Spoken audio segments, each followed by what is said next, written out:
સુદામાજી પોરબંદરથી દ્વારકા જવા માટે નીકળ્યા છે. પોષ સુદ સાતમ એટલે શિયાળાની ઋતુ ને કડકડતી ટાઢ. હવે સુદામાજી તૈયાર તો થયા. સુદામાજીએ સુશીલાને કહ્યું કે દેવી, જો આવા ભગવાન મોટા માણસ એ આપણે ક્યાંય પણ જઈએ ને એને મળવા માટે તો કાંઈક ભેટ લઈ જવી જોઈએ. તો કંઈક ભેટ આપણા ઘરમાં કાંઈ હોય તો આપો. હવે સુશીલાજીના ઘરમાં તો કાંઈ નથી. પાડોશમાંથી 2 મુઠ્ઠી પૌવા એ સુશીલાજી લઈ આવ્યા. પોતાને ઘરે એક ચીંથરામાં બાંધ્યા. એક ચીંથરા ઉપર બીજું, બીજા ઉપર ત્રીજું, ત્રીજા ઉપર ચોથું, માંડ માંડ એક પોટલી તૈયાર કરી.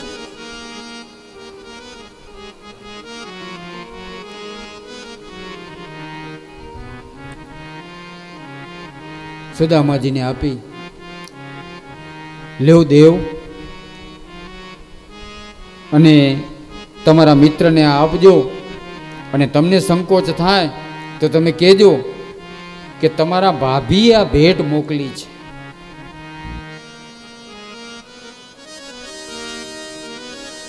ફાટેલી પોતળી પહેરી છે,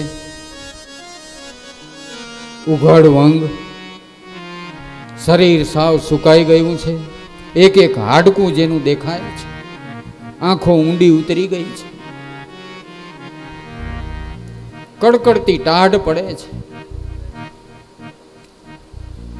સુદામાજી નીકળે છે. શ્રી કૃષ્ણ શરણમ મમ, શ્રી કૃષ્ણ શરણમ મમ. અને સુદામાજી પોરબંદરથી દ્વારકા જવા માટે નીકળ્યા ત્યારે કવિએ લખ્યું, નામ સુદામો મિત્ર પ્રભુનો, નામ સુદામો એ મિત્ર પ્રભુનો, ધીમે ડગલે જાય છે. દ્વારિકાના પંથે એક પથિક ચાલ્યું જાય છે, એક બ્રાહ્મણ ચાલ્યું જાય છે. હરિને મળવા આજે સુદામા નીકળ્યા છે. હરિયો એવા હરિને રે મળવા સુદામો હાલ્યો. એવા હરિને મળવા સુદામા હાલ્યો. એવા હરિને રે મળવા સુદામો હાલ્યો. એવા હરિને રે મળવા સુદામા હાલ્યો. ભાઈ બંધીના હૈયે ભર્યા ભાવ રે દ્વારિકાના પંથે. એવા હરિને રે મળવા સુદામો હાલ્યો. એવા હરિને રે મળવા સુદામો હાલ્યો.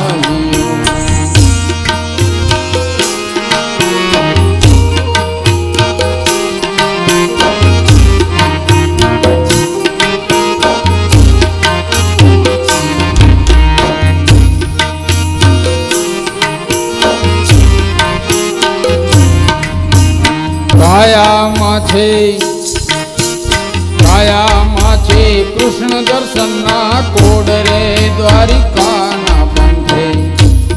એવા હરિને રે મળવા સુદામો હાલ્યો.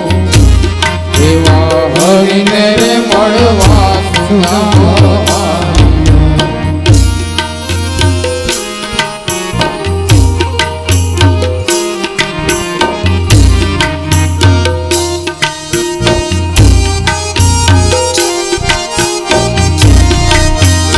સુદામાની મનની અંદર ભગવત સ્મરણ, કૃષ્ણ સ્મરણ ચાલુ.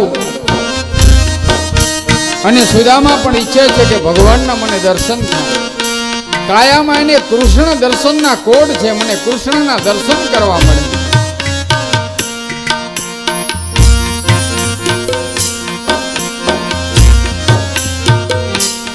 એવા પગપાળા પોરબંદર થી જાય છે, એવા પગપાળા પોરબંદરથી આવે. એવા પગપાળા પોરબંદર થી જાય છે, એવા પગપાળા પોરબંદરથી આવે. એની કાયામાં છે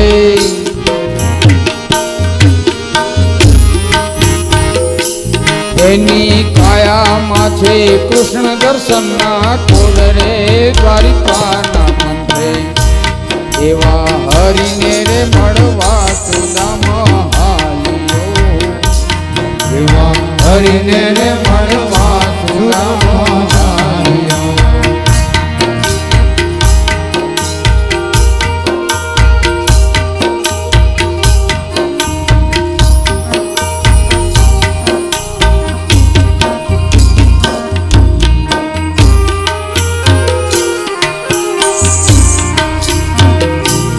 એનું અંગરે ઉગાડું પહેરેલ પોતડી, એનું અંગરે ઉઘાડું પહેરેલ પોતડી. ડગલા ભરતો દુબળો જેનો દેહ રે દ્વારિકાના મંત્રે. એવા હરિને રે મળવા સુદામો હાલ્યો, એવા હરિને મળવા સુદામા હાલ્યો. દુબળો દેહ ફાટેલી પોતડી પહેરી છે, પણ ભગવત સ્મરણ કરતા કરતા સુદામા ચાલ્યા જાય. ખૂબ શરીરમાં થાક લાગે છે, ચાલી પણ શકાતું નથી, માંડ માંડ ચાલે છે. પણ એને એક ઓરતો છે, અંદર એક હામ છે, એક હોશ છે. શું? એને મળવા મોહનને મનમાં ઓરતા, એને મળવા મોહનને મોહા ઓરતા. એને મળવા મોહનને મનમાં ઓરતા. એને મળવા રે મોહનને મળવા ઓરતા.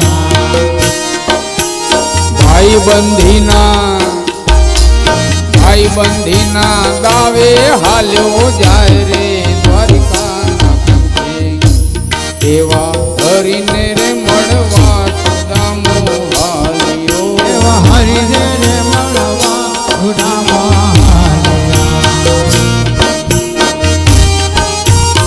પણ રસ્તામાં સુદામાનું શરીર હવે સાથ દેતું નથી. પડી જાય, પાછા ઊભા થાય, વળી પાછા પડી જાય, પાછા ઊભા થાય. અને પછી તો સુદામા મૂર્છિત થઈ, બેભાન થઈ, બેહોશ થઈ અને ધરતી ઉપર પડી ગયા છે. ભગવાનને ખબર પડી, મારો ભાઈબંધ, મારો મિત્ર, મારો સખા એ મને મળવા માટે આવે છે. પણ રસ્તામાં એને મૂર્છા આવી ગઈ છે, બેભાન બની ગયો છે. ગરુડને આજ્ઞા કરી, ગરુડ, સુદામાજી રસ્તામાં બેભાન પડ્યા છે, બેહોશ પડ્યા છે, એને ઉપાડીને દ્વારિકાના બગીચામાં મૂકી દેવું. ગરુડે એનું કામ કર્યું અને સુદામાજીને દ્વારિકાના બગીચામાં મૂકી દીધા. સુદામાજી દ્વારિકાના બગીચામાં આવી અને મૂર્છા ઉતરી, બેભાન અવસ્થામાંથી જાગૃત થયા. બધાને પૂછ્યું, ભાઈ આ કયું ગામ છે? બધા કહે છે કે આ તો દ્વારકા છે.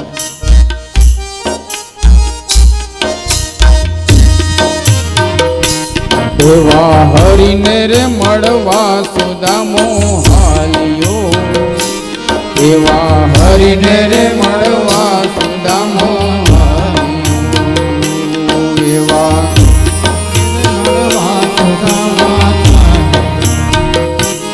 એવા હરિને રે મળવા સુદામો હાલ્યો. દ્વારકા છે, તો હું દ્વારકા જલ્દી પહોંચી આવ્યો. દ્વારકા પોરબંદરથી બહુ દૂર નથી હો. સુદામાજી બધાને કેવા લાગ્યા.